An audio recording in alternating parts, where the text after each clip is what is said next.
आयमा नाम का मतलब क्या है? आयमा नाम कितना मशहूर है और इंटरनेट की दुनिया में कितना वायरल है? आयमा एक इस्लामी नाम है और ये नाम लड़कियों के लिए इस्तेमाल किया जाता है।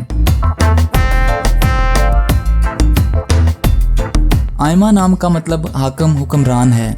आयमा की इब्तदाई तारीख उर्दू ज़बान से निकलती है। इंटरनेट की दुनिया में आयमा नाम की शोहरत में 2011 से तेज़ी देखने में आई। पिछले 15 साल में आप आयमा नाम की शोहरत और ट्रेंड्स का ग्राफ स्क्रीन पर देख सकते हैं। मौजूदा डाटा के लिहाज से आयमा नाम 2019 में वायरल रहा और मकबूलियत की हदों को छूने लगा।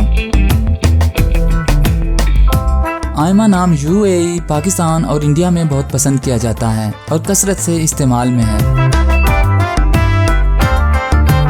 अगर आपका नाम आयमा है तो कमेंट्स में अपना पूरा नाम लिखें ताकि हम आपके लिए अलग से वीडियो बना सकें। ये वीडियो आप आयमा नाम की किसी दोस्त के साथ शेयर कर सकते हैं, यकीनन वो इसे बहुत पसंद करेंगी। इस चैनल पर आप मज़ीद हज़ारों इस्लामी नामों के मानी, ट्रेंड्स और शोहरत का डाटा देख सकते हैं।